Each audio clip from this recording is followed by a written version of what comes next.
Hi, welcome back. This is week 22. So this week we're going to continue on presentation. We're going to see April's 3 ideas, and also we're going to go on to Ted's 2 ideas, and lastly Jay's idea. So let's go on with the video.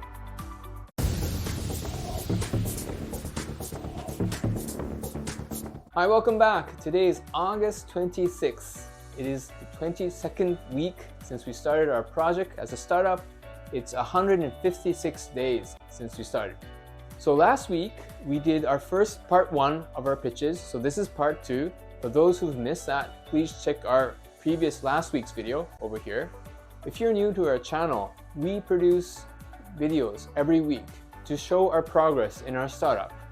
We do this to document what it is, the actual daily life of a startup. We also have this ambitious goal of reproducing unicorns, proving that unicorns can be reproduced. So if you're interested in such contents, please subscribe to our channel. Also this will help to push out this information to people who actually need it.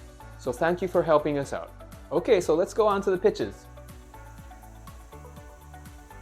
I already would like to nix my ID verification one, because as I'm sitting here thinking about a crowded market, but just short explanation, because everyone is working remote and because there are so many transactions, which is why I like the escrow service, I thought that even an ID verification service, something that is similar to Clear, which I'm using more and more these days, I do ID me things for anything from signing up for a rental with a landlord remote, to identifying myself as an employee, to work in the US.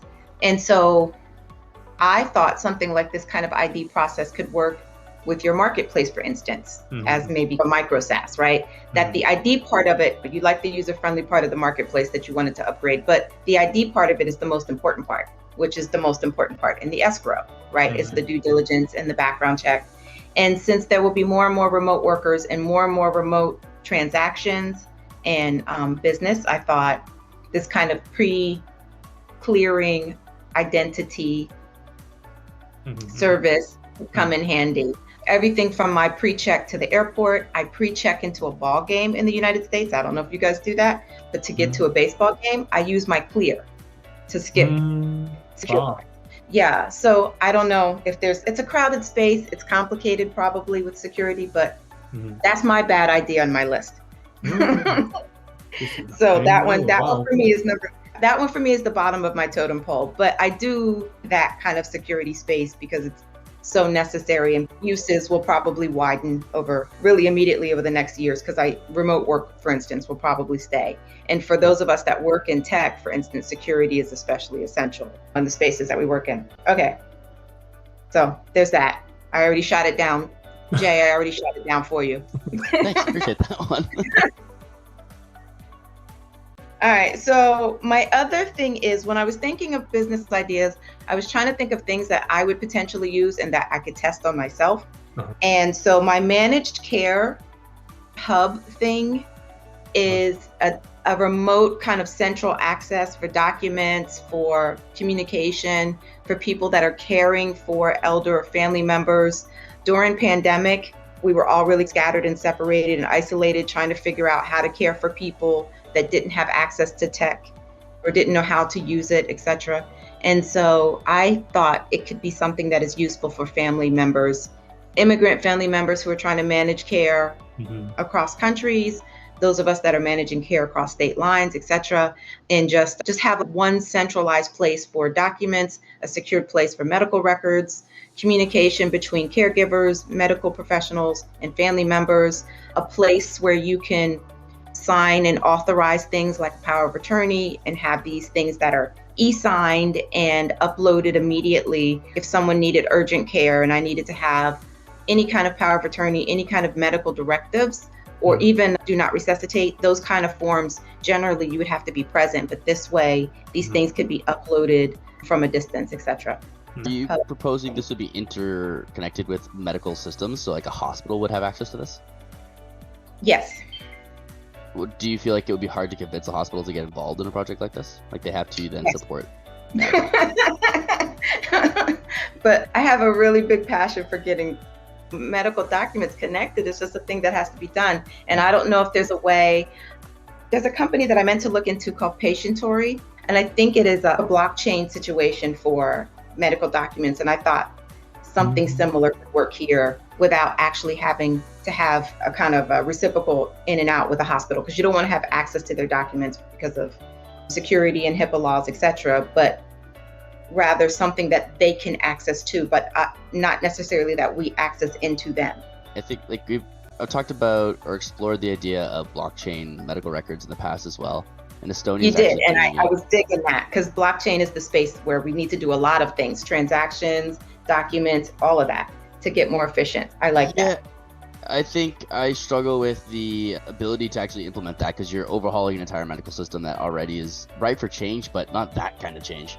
The only reason it worked in Estonia was because they had no choice, and they were starting from ground zero.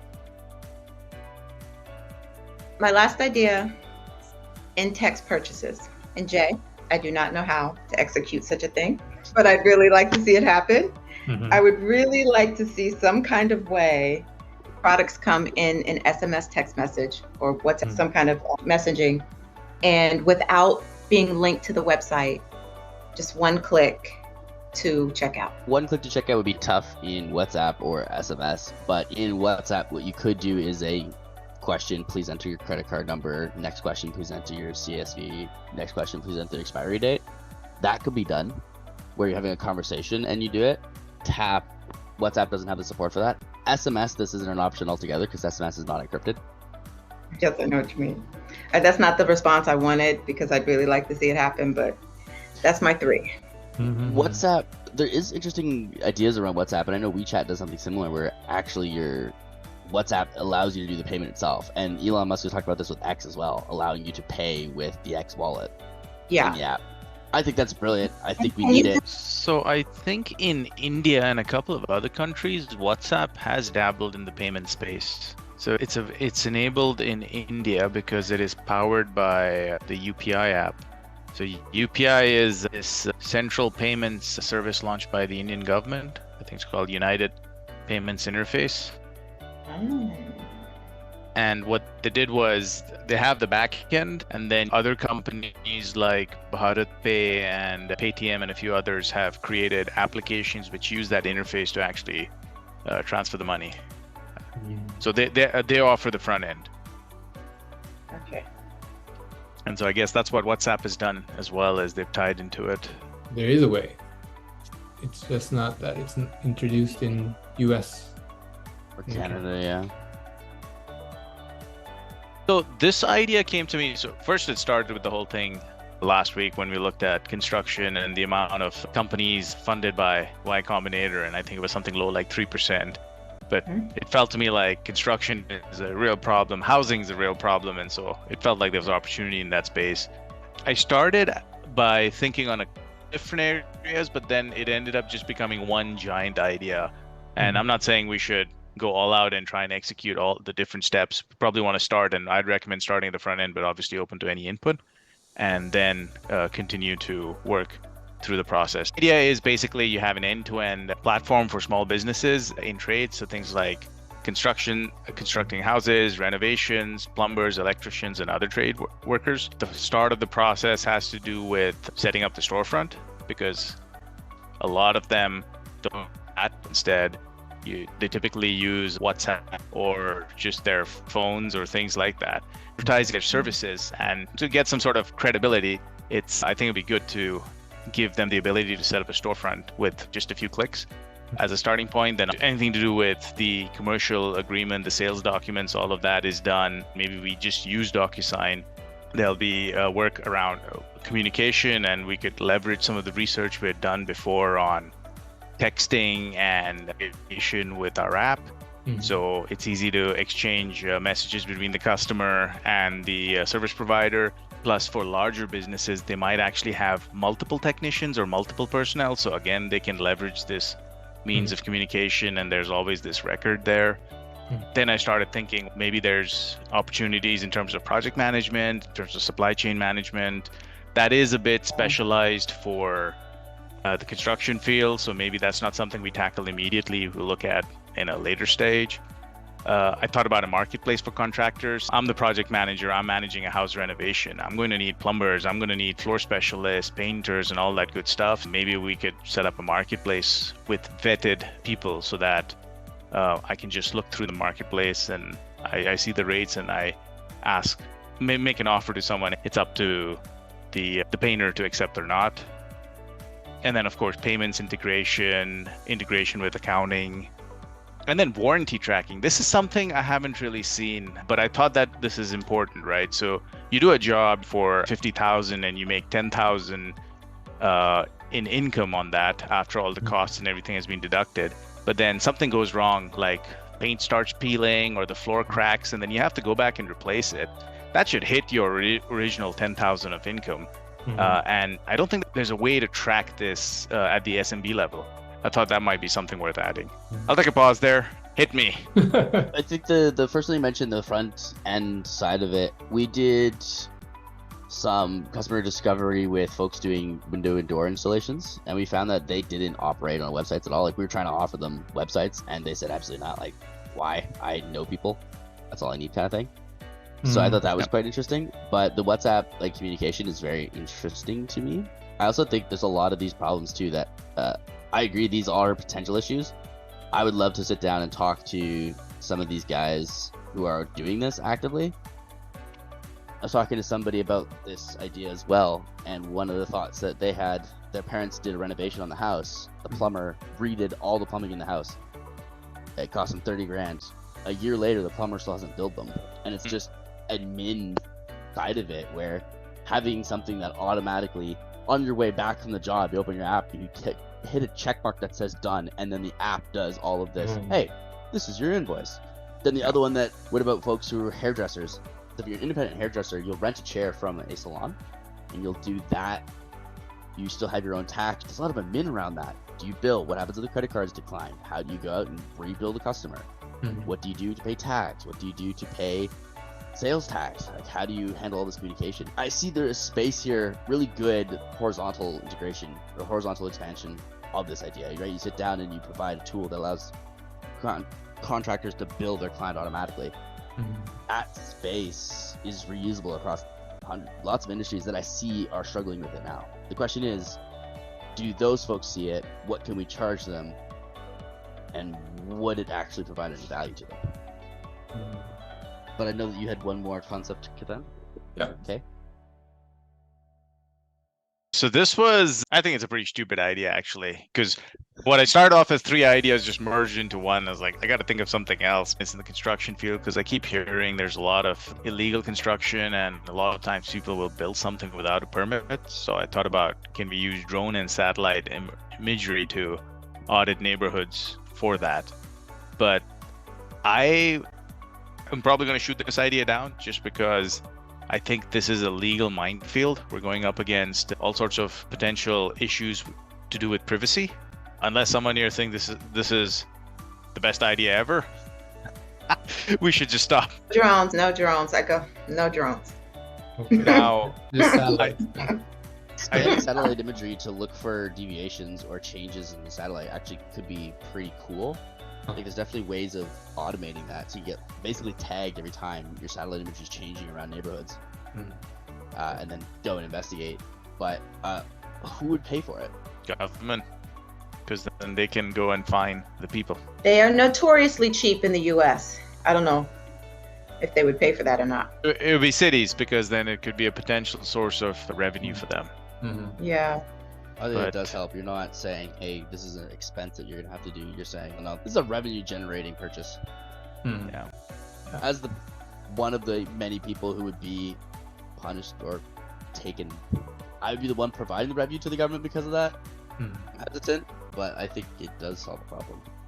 Yeah. The other vertical I thought of related to this idea was crop inspection. Like in BC, we've got a lot of wineries in the Okanagan. And I thought that sort of analytics might be useful for them. But the flip side is, I don't have any kind of expertise there, and I don't think anyone on this call does. I know some folks who do, but they happen to be doing a startup in so much space. They're adding that kind of functionality to their current software. They do tractor monitoring, so you're able to use less pesticides. You like watch your maintenance on your tractor significantly. They're discovering that you basically have a really high-tech tractor now. You can do analysis of plants and things like that. Wow. Cool tech, very cool tech. They're still growing rapidly right now, which tells you something. Terrible idea, but I figured I'd share it because we shared some terrible ideas. Was a submersible, autonomous submersible, watching not necessarily the coast, but waterways. There's all sorts of different applications for that, right? Shoe-size autonomous submarines, monitoring marine life, monitoring traffic, monitoring the coast to make sure that nobody's coming in illegally. You could do all sorts of cool things like that. But I have some experience in that area, but not enough. Only the technical experience in that area. I don't have any sort of policy or why people would buy that. But it'd be really cool to make a submersible autonomous submarine. I absolutely agree that we should deep dive into construction tech. So it sounds like we have a couple ideas that we're looking at. It sounds like the top of the totem pole is construction tech, project management, etc. Sounds like the other one is escrow as a service, and then Wander Light. Okay, so 3 ideas right now. So see you 2 weeks from now. 2 weeks All from later. now. All right. Good night, Have a good one. guys. Thanks, everyone. Bye, everyone. Bye. Thank you. Thank you very much for watching this video to the very end. Also, if you can subscribe, like this video, that will help this content to be distributed to people who actually need this. So if you can help us, that would be awesome. So next week, we will have a meeting on the 3 ideas that we selected and see how we progressed. So stay tuned to that. And if you have any suggestions, any comments, any ideas, please write it down in the comment section. We read all the comments and we're grateful for your feedback. So thank you again and see you next week. Bye.